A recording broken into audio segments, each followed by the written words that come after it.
Hello students, मेरा नाम विशीष छतवानी है। मैं एक चार्टर्ड अकाउंटेंट रहा हूं और अभी असिस्टेंट प्रोफेसर हूं गवर्नमेंट कॉलेज में।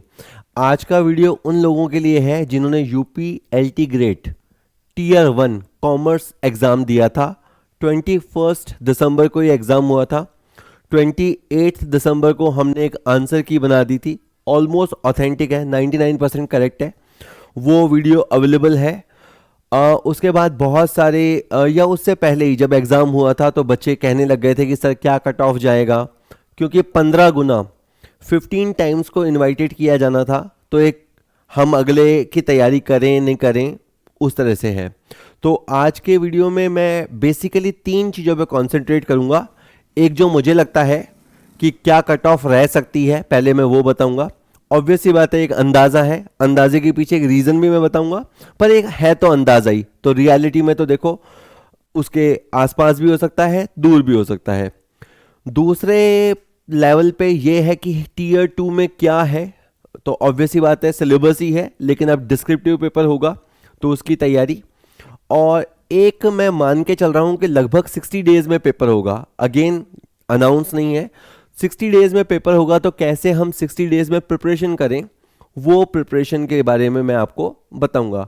तो मोटे तौर पे 3 में है और ये स्पेसिफिकली उन लोगों के लिए वीडियो है जिन्होंने एलटी ग्रेड का ये जो पेपर था टीयर 1 पेपर दिया था। चलिए अब बात करते हैं। टोटल 150 क्वेश्चन थे। 150 क्वेश्चन में से 30 क्वेश्चन आपके जनरल स्टडीज़ के थे और 120 आपके कॉमर्स के थे। और बहुत ही खूबसूरत पेपर आया था, बहुत ही अच्छा पेपर आया था। अब देखिए, जब एक कट ऑफ निकाली जाती है तो उसके 2-3 तरीके होते हैं। जो पॉपुलर एक तरीका है वो ये है कि बच्चों के बीच में एक पोल या सर्वे करा लिया जाता है। जो भी आपका स्टूडेंट बेस होगा, सर्वे करा लिया जाता है कि तेरे कितने सही जा रहे हैं, मेरे कितने सही जा रहे हैं, ऐसे बता दिया जाता है और एक आइडिया ले लिया जाता है।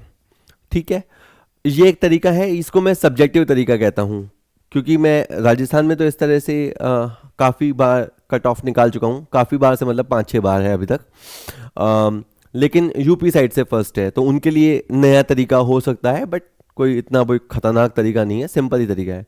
दूसरा तरीका ये है कि जो हम करते हैं कि पेपर का लेवल देखो कि किस तरह के क्वेश्चन आए थे। तो बेसिकली मैंने क्वेश्चंस को 3 हिस्सों में बांटा है। 3 ही हिस्सों में होते भी हैं क्वेश्चन। कुछ क्वेश्चन सिंपल होते हैं, कुछ एवरेज होते हैं और कुछ टफ होते हैं। ठीक है, मेरे हिसाब से क्योंकि 15 गुना है, मैं 15 गुना की तरह सोच रहा हूँ कि चूंकि 15 गुना स्टूडेंट्स को टीयर 2 के लिए क्वालिफाई करना है, तो करीबन जो बच्चे वहाँ बैठे थे उनमें 20 क्वेश्चन उनको बहुत टफ लगे होंगे, ऐसा मेरा अंदाज़ा है। ठीक है, अगेन मैं कह रहा हूँ ये अंदाज़ा ही है। 60 क्वेश्चन एवरेज लेवल रहे होंगे और 70 क्वेश्चन बिल्कुल सिंपल थे। ये मैं क्वेश्चंस को देखने के बाद बता रहा हूँ, ठीक है, कि ये 3 तरह के क्वेश्चन थे और लगभग इतने इतने थे। अब मैं सिंपल से शुरू करता हूँ। सिंपल क्वेश्चन आता है और बच्चा जनरली उसे सही कर देता है। वो बच्चा जो क्वालिफाई कर रहा है तो डेफिनेटली वो उसे सही कर देता है, उसमें वो गलती नहीं करता। लेकिन इस बात के 90% चांसेस हैं। ये जो 0.9 है ये 90% है कि 90% चांस है कि वो सही कर देगा। 5% चांस इस बात के भी होते हैं कि है तो वो सिंपल, पर वो टॉपिक वो देख के ही नहीं आया था और उसको बिल्कुल आइडिया नहीं लग रहा, और चूंकि नेगेटिव मार्किंग है इस डर के मारे उसने उसको अटेम्प्ट नहीं किया। इस बात के 5% चांस हैं। और 5% चांसेस इस बात के भी हैं कि सिली मिस्टेक हो जाएगी कि ऑल्दो क्वेश्चन सिंपल था, पर मुझे जो सिंपल लग सकता है उसमें आप फिसल सकते हो, आप वाले क्वेश्चन में मैं फिसल सकता हूँ। तो 5% चांस है कि मैं फिसल गया। इससे क्या निकल के आता है? इससे निकलता है कि 70 क्वेश्चन आए थे, उसमें से 63 उसके सही हो जाएंगे। ये 90% के हिसाब से है। लेकिन ये भी हुआ कि 70 में से 5% यानी 3.5 करीबन क्वेश्चन उसके बच्चे के गलत हो गए। इसी तरह से जो क्वेश्चन एवरेज के हैं, एवरेज है ना, उसमें थोड़ा मतलब टफनेस लेवल तो है ही है। तो मैं ये मान के चल रहा हूँ, ऑब्वियस सी बात है, ये किसी ने कहा नहीं है, पर मैंने अब तक जो पढ़ाई करी है उस हिसाब से मैं मानता हूँ कि 70% चांस है, 70% चांस है कि क्वेश्चन को सही लगा देगा। ऑल्दो वो थोड़ा टफ है, एवरेज लेवल है, 70% चांस है कि उसको टफ है। अच्छा, अगर आपको ये कहानी सुनने में इंटरेस्ट नहीं है तो आप 2-3-4 मिनट का वीडियो स्किप कर लो, मैं सीधा वैसे आपको दिखाई दे रही है जो कट ऑफ मैंने दिखाई है। ठीक है, तो 70% चांस है कि भाई वो उसको निभा लेगा, तो 42 क्वेश्चन वो सही कर देगा। लेकिन एट द सेम टाइम चूंकि उसका थोड़ा टफ लेवल है तो 20% चांस है कि वो क्वेश्चन को अटेम्प्ट नहीं करेगा, रिस्क नहीं लेगा। और 10% चांस ये है कि वो क्वेश्चन को अटेम्प्ट करेगा और गलत कर देगा, यानी 60 में से जब क्वेश्चन सामने आएंगे तो 6 क्वेश्चन उससे गलत हो जाएंगे। और 20 क्वेश्चन मैं मानता हूं टफ थे, जनरल स्टडीज के भी ले लिए मैंने, कॉमर्स में भी कुछ क्वेश्चन टफ थे, करीबन 20 क्वेश्चन टफ थे, ये मैं कह रहा हूं, ठीक है। तो उसमें 20% चांस ही है कि वो करेक्ट करेगा, 60% चांस है कि वो उसमें हाथ नहीं डालेगा, और 20% चांस है वो गलत करेगा। तो 4 सही और 4 गलत हो जाएंगे। इससे निकल के क्या आया? इससे निकल के आया कि एक बच्चा जो मेरे हिसाब से क्वालिफाई कर रहा है उसके 109 क्वेश्चन सही हो जाएंगे और लगभग 13 क्वेश्चन वो गलत कर देगा। चूंकि 1/3 नेगेटिव मार्किंग है तो अप्रोक्सीमेट 4 मार्क्स है ना, अपन एक क्वेश्चन 1 मार्क माने तो 4 क्वेश्चन उससे गलत हो गए, यानी 13 क्वेश्चन गलत करना मतलब 4 क्वेश्चन अपने आप के माइनस करवा लेना। तो 109 रहा पॉजिटिव और 4 रहा माइनस, तो 105। तो मैं ये मान रहा हूं कि जिसके 105 क्वेश्चन या उससे ज्यादा, कट ऑफ का मतलब बिल्कुल बेस लेवल होता है, 105 क्वेश्चन जिसके बैठ रहे हैं सही कट कुटा के या उससे ज्यादा आ रहे हैं, डेफिनेटली उसको तैयारी करनी चाहिए, ठीक है। ये मैं अनरिजर्व कैटेगरी के लिए बता रहा हूं, जिसको आम भाषा में जनरल कैटेगरी कहा जाता है। ये मोटा मोटा अनुमान है, आप अपने हिसाब से, ठीक है, मैं अकेला तो हूं नहीं, बहुत लोग हैं, आप उनसे सोच सकते हैं, अपने मन से पूछ सकते हैं। पर जो मेरा एक बच्चा था कि एक बच्चा मेरे को बार बार पूछता है व्हाट्सएप पे और ऐप पे, तो मैंने कहा उसके लिए चलो मैं बना देता हूं जो मुझे लग रहा है कि 105 क्वेश्चन हैं या उससे ज़्यादा सही हैं, तो डेफिनेटली उनको टीयर 2 के लिए प्रिपरेशन करना चाहिए। और मैं तो एक बात वैसे भी कहता हूं कि जब तक इंसान की जॉब नहीं लग जाए, अगर वो जॉब के लिए जा रहा है तो तब तक उसको तैयारी करनी ही चाहिए। मेरे जैसे किसी की सुनने की ज़रूरत ही नहीं कि मैं तैयारी करूँ या नहीं करूँ, ये क्वेश्चन ही अपने आप में फुलिश है। आपको तैयारी करनी ही चाहिए क्योंकि मेहनत कभी नहीं मरती, मेहनत हमेशा आपको पे करती है, भले अभी करे चाहे बाद में करे। अच्छा, ईडब्ल्यूएस कैटेगरी जो इकोनॉमिकली वीकर सेक्शन होता है, इसमें ऑब्वियस ही बात है जनरल का बच्चा ही होता है, पर चूंकि एक कोटा है तो अगर यहाँ बच्चे का स्कोर 100 या उससे ज़्यादा है तो डेफिनेटली उसको तैयारी टीयर 2 की करनी चाहिए। अगर बच्चा ओबीसी कैटेगरी का है तो लगभग वैसे इनकी बराबर भी चली जाती है, पर मैं फिर भी मान रहा हूँ कि ओबीसी कैटेगरी में 95 का अगर स्कोर है या उससे ज़्यादा आ रहा है तो उसे तैयारी करनी चाहिए। मैंने मेल फीमेल अलग नहीं बांटा है। और जो एससी कैटेगरी है, इसके अलावा कैटेगरी में एसटी, पीएच और एक्स सर्विसमैन भी होता है, लेकिन एसटी की तो पोस्ट जनरल दिखी नहीं मुझे, और बाकी की भी एक्स सर्विसमैन और पीएच की भी एक एक दो दो पोस्ट ही थी, तो उस पर ज़्यादा अपन नहीं जाते। एससी कैटेगरी में अगर 85 क्वेश्चन बन रहे हैं और 85 से ज़्यादा बन रहे हैं तो डेफिनेटली आपको नेक्स्ट राउंड के लिए प्रिपेयर करना चाहिए। और मैं अभी जो प्लान बताने वाला हूँ वो 60 डेज़ के हिसाब से बताने वाला हूँ, ठीक है। ये पहली बात हो गई। आपको कुछ कहना बताना है तो आप मुझे व्हाट्सएप कर सकते हो, मेरा नंबर ये व्हाट्सएप का है, ठीक है। अब अपन दूसरी बात कर लेते हैं। अब ये दूसरा है, आपके जो सिलेबस है उस सिलेबस में आपका अकाउंट्स है। अकाउंट्स में आपका 1 या 2 चैप्टर छोड़ दो तो पूरा प्रैक्टिकल है। शुरुआती जो 3-4 चैप्टर होते हैं इंट्रो, कॉन्सेप्ट, कन्वेंशन वाले, इसके अलावा आपके प्रैक्टिकल क्वेश्चन होते हैं। देखिए, ये वैसे कंपटीशन एग्जाम में डिस्क्रिप्टिव लेना, इसके ऊपर एक बहस हो सकती है कि ये सही है या नहीं है, इसमें पार्शियलिटी के चांसेस हैं, बदमाशी के चांसेस हैं, ऑब्जेक्टिव रहता तो ज़्यादा अच्छा है, वो सब बातें ठीक है, लेकिन अब जो है सो है। अच्छा, कोई बच्चा कहता है सर बाद में कॉपीज़ में किसी को क्या नंबर मिल रहे हैं, किसी को क्या मिल रहे हैं, कोई चैलेंज कैसे करेगा। देखिए, वो चीज़ अगर आपके कंट्रोल में है ही नहीं तो आप सोच ही क्यों रहे हो। आप तो यही मान के जाओ, और यही मानना भी चाहिए, जो चीज़ बियॉन्ड कंट्रोल हो आप तो यही मान के जाओ, मैं बढ़िया से बढ़िया तैयारी करूँगा बढ़िया से बढ़िया अपना पेपर लिखूँगा, फिर जो होगा, जो महादेव को मंजूर, जो भगवान को मंजूर, वो मुझे मंजूर, दैट्स इट, सिंपल, ठीक है। तो जो चीज़ आपके कंट्रोल में नहीं है आप उसको लेकर डाउट नहीं करो, आने तो रिजल्ट, ठीक है। कोई भी चीज़ ज़्यादा देर नहीं छुपती है, तो हो जाएगा, ठीक है। तो मैं ये बता रहा था कि कहना ये चाह रहा था कि आपके 20 क्वेश्चन आने हैं, 10 शॉर्ट टाइप क्वेश्चन कह रहे हैं, 10 अपन लॉन्ग टाइम कह रहे हैं, लेकिन लॉन्ग टाइप भी इतने लॉन्ग नहीं है, ऐसे टाइप नहीं है, इनफैक्ट अभी आएंगे उस पर भी। तो मेरे को ऐसा लगता है कि चूंकि प्रैक्टिकल वाले टॉपिक भी हैं, जनरल वाला पार्ट और स्टैटिस्टिक वाला पार्ट, तो 3-4 क्वेश्चन, 3 मिनिमम और 4 तक क्वेश्चन आपको प्रैक्टिकल देखने को मिल सकते हैं, जो डिस्क्रिप्टिव देने के पीछे रियल सेंस होता है वो यही होता है कि बच्चा क्या है, एमसीक्यू में तो वो गोले लगा लेता है, पर पूरा क्वेश्चन उसको बच्चे को जब बोर्ड पे कराना होता है तो वो करा पाएगा या नहीं करा पाएगा, वो टेस्ट है। तो इसलिए एक हद तक सही है, यानी अगर एक हद तक सही भी है, ये डिस्क्रिप्टिव होता भी है, यूपीएससी में भी डिस्क्रिप्टिव होता है। हमारे असिस्टेंट प्रोफेसर का एग्जाम होता है तो इंटरव्यू में हमसे बोर्ड पे क्वेश्चन करा के दिखाया जाता है कि हमें करना आ रहा है नहीं करना आ रहा है, उसको शुरू करके अंत तक पहुंचाना आ रहा है नहीं आ रहा है। तो 3-4 क्वेश्चन मैं मानता हूँ प्रैक्टिकल देखने को मिल सकते हैं, ये पहली बात है। अच्छा, सिलेबस मुझे बोलने की ज़रूरत नहीं है, वो सिलेबस अवेलेबल है ही है। बस ये है कि अकाउंट्स है, आपका बिजनेस है, आपका इकोनॉमिक्स है, मनी एंड बैंकिंग है, स्टैटिस्टिक है और ये ऑडिट है। तो ये आपके 6 सब्जेक्ट हैं, ठीक है, वो अपने को तैयार करने हैं, ठीक है। हर किसी का कुछ पार्ट सिंपल, कुछ पार्ट उसको टफ लगता है, वो अपना अपना होता है। किसी को अकाउंट्स बहुत अच्छा लगता है, किसी को स्टैटिस्टिक, किसी को ऑडिट, कुछ भी लग सकता है। पर ये है मोटे तौर पे 38 चैप्टर्स हैं, आप इसको राउंड फिगर में 40 चैप्टर बोलेंगे कि 40 चैप्टर्स के डिस्क्रिप्टिव क्वेश्चन आने वाले हैं। 40 चैप्टर में से निकल के कोई 20 क्वेश्चन आने वाले हैं।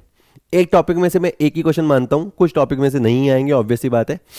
पर ऐसा नहीं कि एक टॉपिक में 2-3 क्वेश्चन दे दिए और बाकी में से कहीं से कुछ आ ही नहीं रहा, ऐसा नहीं होगा, ठीक है। इन जनरल स्कैटर्ड रहता है, वो देखते हैं कि बच्चा सिलेबस पूरा तैयार करके आया है या नहीं आया है, तो कोशिश करते हैं कि सिलेबस समाहित हो जाए, ऐसे वो क्वेश्चन बनाते हैं पेपर एग्जामिनर। और मैंने फिर कहूँगा, Tier 1 का पेपर बहुत ही मस्त लेवल था, न सिंपल न टफ, बहुत अच्छा क्वालिफाइंग पेपर बनाया था। स्टूडेंट, एक बहुत ही इंपॉर्टेंट अनाउंसमेंट है। आप में से बहुत सारे student school lecturer, college lecturer, UP TGT, UP PGT, LT grade commerce, UK triple SC, assistant accountant और भी कॉमर्स के बहुत सारे एग्जामों की तैयारी कर रहे हो। आप बहुत मेहनत कर रहे हो, लेकिन एक चीज़ है जो कुछ स्टूडेंट्स को रोक रही है, और वो है बजट। आप में से बहुत सारे स्टूडेंट हमारा full video course MCQ question bank sample paper series purchase करना चाहते हैं, लेकिन कई बार 500 रुपये देना या 1000 रुपये देना या 2500 रुपये देना उनको मुश्किल लगता है। कॉमर्स पॉइंट अब उसका सॉल्यूशन लेके आया है। हमने लॉन्च किया है हमारा नया इंस्टॉलमेंट सिस्टम। इसमें आप मात्र 100 रुपये देकर किसी भी कोर्स में एनरोल हो सकते हैं, और 100 रुपये में आप हमारा फुल कोर्स एक्सेस कर सकते हैं। आप हमारे सारे वीडियो, सारे थ्योरी नोट्स, सारे MCQ क्वेश्चन बैंक, सारे सैम्पल टेस्ट, मतलब उस कोर्स में जितना कंटेंट है वो आप 1 महीने तक एक्सप्लोर कर सकते हैं मात्र 100 रुपये देकर। कोई हिडन चार्जेस नहीं है, कोई डेमो लेक्चर्स का लफड़ा नहीं है, आप पूरा का पूरा कोर्सेज एक्सेस कर पाएंगे। तो अब आप कॉमर्स पॉइंट ऐप, हमारा जो ऐप है उसे डाउनलोड कीजिए और अपनी तैयारी शुरू कीजिए, वो भी मात्र 100 रुपये में। जब आप हमारे ऐप पे जाएंगे, मैं आपको बता रहा हूँ कैसे होगा। आपको जो कोर्स लेना है आप उस पर जाइए। फॉर एग्जांपल आपको ये असिस्टेंट प्रोफेसर या कॉलेज लेक्चरर वाला कोर्स है वो लेना है, ठीक है। आपने इस पर क्लिक किया, ठीक है, सिंपली क्लिक हो गया। क्लिक होने के बाद इसका प्राइस आ गया, जैसे इसका प्राइस वैसे 999 रुपये है, पर 10 रुपये प्लेटफॉर्म चार्जेस है, 1009 रुपीज़ का कोर्स है। ये हमारा MCQ क्वेश्चन बैंक है, ठीक है। अब आपको पहले कंटेंट क्या है, वैसे कंटेंट आपको ऊपर ऊपर से देखने को मिलता है कि भाई इसके अंदर पेपर 1 है जिसमें 308 वीडियो हैं, 289 फाइल्स हैं, पेपर 2 है इसमें 204 वीडियो हैं, 328 फाइल्स हैं। लेकिन बच्चे को पता नहीं चलता कि वीडियो क्या है, उनकी क्वालिटी कैसे है। अगर हमने किसी लेक्चर को अनलॉक कर रखा है तो बच्चा देख पाएगा, पर कई बार 1 या 2 लेक्चर से भी उसको क्वालिटी का आइडिया नहीं होता कि किस तरह के MCQ हैं। तो अब उसका सोल्यूशन ये है कि आप सिंपली इसके नीचे जाइए, वहाँ पे आप पूरा कोर्स लेना चाहें तो ले सकते हैं, और अगर आप इंस्टॉलमेंट ले देना चाहें जो कि मात्र 100 रुपये से स्टार्ट है, तो वहाँ पे आप पे इन इंस्टॉलमेंट पे क्लिक कीजिए। जब आप क्लिक करते हैं तो आपका पहला स्टेटमेंट इंस्टॉलमेंट शो हो रहा है 110 रुपये। बेसिकली इंस्टॉलमेंट 100 रुपये है, अगेन 10 रुपये प्लेटफॉर्म चार्ज है जो कि एक बार लगता है, ठीक है। और उसके बाद अगली इंस्टॉलमेंट भी बहुत छोटी छोटी हैं। तो इस तरह से 5 महीने में, फॉर एग्जांपल इसकी 5 इंस्टॉलमेंट है, तो आप 5 महीने में इसे परचेज़ कर लेंगे। हमारे हर कोर्स की वैलिडिटी मिनिमम 1 साल तो है ही है, और वो सब पे लिखी हुई रहती है, तो आप आराम से इसे जाके परचेज़ कर सकते हैं। तो बहुत ही सेफ तरीका कोशिश की है हमने, ताकि एक बच्चे में जो हेजिटेशन होता है ऐसा कोर्स में क्या मिलेगा क्या नहीं मिलेगा, 100 रुपया एक बहुत ही नॉमिनल अमाउंट होता है, उससे आप शुरू कर सकते हैं। अगर आपको कंटिन्यू करना है तो आप बने रहिए। इसमें ऑटो डेबिट सिस्टम भी नहीं होता, आप पे करेंगे तो पे होगा, नहीं पे करेंगे तो ऑटोमेटिक भी नहीं कटता, ठीक है। तो ये पूरा आपके ऊपर है कि 1 महीने के बाद आप कंटिन्यू रखना चाहते हो या कंटिन्यू नहीं रखना चाहते हो। चलिए अब लेक्चर स्टार्ट करते हैं, ठीक है। ठीक है, चलिए अब बहुत एक आसान सी बात, 60 डेज स्ट्रैटेजी, जो मेरे हिसाब से अगर मेरा ये टीयर 1 में मेरे जो क्वेश्चन हैं वो बन रहे होते और मैं तैयारी करता, तो मैं क्या करता तैयारी, मैं सिंपल वो बताने की कोशिश कर रहा हूँ। आप अपने हिसाब से इसको मॉडिफाई कर सकते हैं, खारिज कर सकते हैं प्लान को। खारिज तो क्या है, वीडियो आया आप खारिज ही कर दो पूरा, तो कोई दिक्कत नहीं है। जो सुन रहा है ऑब्वियस सी बात है, मैं उसके लिए बता रहा हूँ। तो आपके सामने ये जब मैं वीडियो शूट कर रहा हूँ तो ऑलमोस्ट 7 जनवरी को आ जाएगा आपके सामने वीडियो, एक आध दिन ऊपर नीचे, बट 60 डेज में होने जा रहा है ऐसा मैं मान के कर रहा हूँ। आपका ज़्यादा दिन है तो अपन कैसे चेंज करेंगे वो भी बता रहा हूँ, कम दिन है तो कैसे चेंज करेंगे वो भी बता दूंगा। तो आपके 20 क्वेश्चन आने वाले हैं, इसमें 10 क्वेश्चन ऐसे हैं जिनके लिए आपको 8 नंबर मिलेंगे एक क्वेश्चन को अटेम्प्ट करने के लिए, मतलब करते हैं और सही करते हैं तो। और जो बड़े वाले क्वेश्चन हैं उसमें 12 नंबर आपको मिलेंगे। छोटे क्वेश्चनों का आंसर आपको 125 वर्ड्स में लिखना है, ये लगभग लगभग 1.5 पेज हो जाता है। और 200 है तो आप ये मान के चलिए कि लगभग 2.5 से 3 पेज का आंसर आपको लिखना है। 3 घंटे का आपका पेपर है, ये तो पता ही था सर, हमें ये क्यों बता रहे हो। अच्छा, जो 40 चैप्टर मैं कह रहा हूँ आपके सिलेबस में, 15 चैप्टर प्रैक्टिकल हैं। आपके अकाउंट्स के मिला के और स्टैटिस्टिक के मिला के करीबन 15 चैप्टर आपका प्रैक्टिकल नेचर के हैं। पर इसका मतलब ये नहीं कि प्रैक्टिकल चैप्टर में से थ्योरी नहीं आएगी। स्टैटिस्टिक में अगर मीन मीडियन मोड के क्वेश्चन आ सकते हैं तो मीन मीडियन मोड में कंपैरेटिव रिलेशन के क्वेश्चन भी आ सकते हैं, या कुछ भी आ सकता है। वो मोड की पूछ लेगी, मोड की लिमिटेशंस बताइए तो बतानी पड़ेगी। ही इज़ फ्री, वो कुछ भी पूछ सकता है, उसकी मर्जी, उसके चले मर्जी जो पूछ ले। 15 चैप्टर प्रैक्टिकल है, 25 चैप्टर थ्योरी है। मैं ये कह रहा हूँ आपको कि आपको प्रैक्टिकल चैप्टर, एक प्रैक्टिकल चैप्टर जो है वो 2 दिन में निपटा लेना है। कोई सा भी एक चैप्टर ले लें, जनरल का टॉपिक है तो जनरल आप कहेंगे सर जनरल में 1 दिन में निपटा दूंगा, तो क्या निपटाना है सुन ले। एक तो तैने उसके प्रैक्टिकल क्वेश्चंस कर लेने, है ना, और एक उसके थ्योरी पार्ट भी पढ़ लेना है। तेरे को 2 दिन में वो चैप्टर निपटा देना है। तो अगर तेरा 1.5 दिन में निपट जाता है तो बढ़िया है, ये आधा दिन तू कहीं और लगा देना, जो टफ टॉपिक है लाइक हायर परचेज वगैरह, जो भी तुझे टफ लगता हो वो, ठीक है। दूसरी बात, जो आपका थ्योरी चैप्टर है वो आपको रोज का एक चैप्टर निपटाना है, यानी 25 दिन में 25 चैप्टर निपटाने हैं। ये पढ़ाई जो है, यानी ये जो सिलेबस है, इस तरह से देखा जाए तो 30 डेज में निपट जाएगा। अब मुंह से बोलना बड़ा आसान है कि एक प्रैक्टिकल चैप्टर 2 दिन में निपटा देना और एक थ्योरी चैप्टर रोज का रोज निपटाना है, पर अगर पेपर पे लिख लिया, टाइम टेबल पे लिख लिया तो कर भी लोगे। इसके लिए सेटिंग देनी पड़ेगी, उस पर मैं अभी आता हूँ।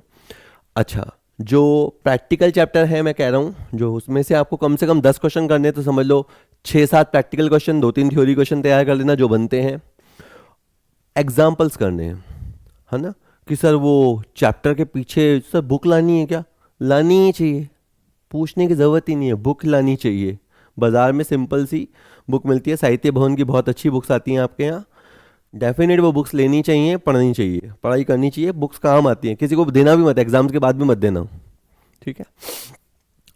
एग्जाम्पल्स करने हैं उसमें से, ताकि आप जब लिखो तो फिर कंपेयर कर सको कि यार जो लिखा है, क्योंकि कॉपी किसको चेक करवाओगे, है ना। तो कोई क्वेश्चन पीछे अच्छा भी लग रहा हो, उसका नीचे आंसर भी दे रखा हो, तो उस पर माथा नहीं मारना चाहिए, मेरी सलाह मानो तो। क्योंकि आंसर तक तो अपन समहाउ पहुंच जाते हैं, आंसर नहीं आएगा तो तुम्हारा दिमाग खराब हो जाएगा, आ गया तो भी मैटर तो ये करता है कि आपने सॉल्यूशन कितने सुंदर तरीके से लिखा है।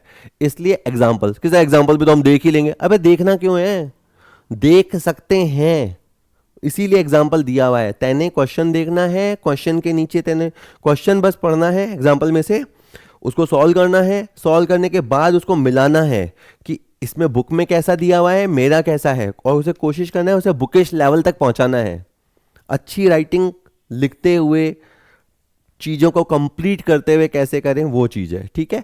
तो एग्जाम्पल्स करने हैं। थ्योरी क्वेश्चंस में कम से कम 10 क्वेश्चन रोज करने हैं, याद अच्छे से, है ना। तो अगर एक चैप्टर में मान लूँ मैं हूँ और मुझे 10 क्वेश्चन याद करने हैं, तो पहले मैं 10 क्वेश्चन पढ़ूंगा भी, और एक बार मैं दिमाग में बैठेंगे फिर उनको अच्छे से याद करूंगा कि मैं 1.5 पन्ने का, 2 पन्ने का, 2.5-3 पन्ने तक का लिख पाऊँ, यानी 2 से लेकर 3 पन्ने तक का मैं लिख पाऊँ, इतना मुझे याद करना है, ठीक है। तो कोई क्वेश्चन बहुत बड़ा है तो याद भले कर लो, कंसाइज मैनर में अपन 3 पेज तक उसको लिख लें। अच्छा, अब तो किसी भी कंपटीशन एग्ज़ाम को क्रैक करने के लिए मैं 3:2:1 वाला रूल मानता हूँ कि अगर मेरे पास 60 दिन है तो पहला जो पढ़ाई है जिसको मैं फर्स्ट राउंड बोलता हूँ वो मुझे 30 डेज़ में पूरा कर लेना है। ठीक है, 30 डेज़ में। और उसके बाद मैं पहला जो रिवीजन लूँगा वो मैं 20 डेज़ में कंप्लीट कर लूँगा। और उसके बाद अब तो मेरा एग्ज़ाम आ गया, एडमिट कार्ड भी आने वाला है, लास्ट 10 दिन बचे, तो 10 दिन में मैं प्योर रिवीजन करूँगा।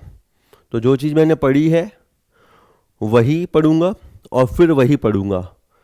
ज़्यादा दिन अवेलेबल हो गए तो अपन और जो क्वेश्चन अनकवर्ड पार्ट है वो भी करेंगे, पर अगर कम दिन है तो एटलीस्ट कुछ अच्छा सा जो मैं याद करके गया वो नहीं आया तो अगेन इसका चीज़ का कोई इलाज नहीं है। इसलिए इसलिए थोड़ी ये समझ होनी चाहिए अपने अंदर कि क्वेश्चन एग्जामिनर कैसा क्वेश्चन पूछेगा, ये अपने अंदर समझ होनी चाहिए। तो हम हमारे ऐप के अंदर क्वेश्चंस कराएंगे, जिन्होंने एलटी ग्रेड कॉमर्स का बैच ले रखा है उसके अंदर हम डेफिनेटली क्वेश्चंस कराएंगे। ठीक है, पर आप केवल जितना मैं कराऊँ उसके भरोसे मत रहिए, आपकी किताब है उससे और क्वेश्चंस तैयार कीजिएगा। ठीक है, जो मुझे इंपॉर्टेंट लगेंगे वो तो मैं कराऊंगा ही कराऊंगा। अच्छा, अब सपोज करो कि सर, अरे सर आप कहाँ 60 दिन में, 90 दिन से पहले पेपर नहीं होगा। कोई बात नहीं ना, 90 दिन का 3:2:1 कर ले। तो फिर ये है कि तेरे को पहला राउंड 45 दिन में पूरा करना है, दूसरा 30 दिन में, और फाइनल रिवीजन के लिए आपको 15 दिन मिल जाएंगे। उसमें कहाँ दिक्कत है, ज़्यादा मिले तो मज़े करो।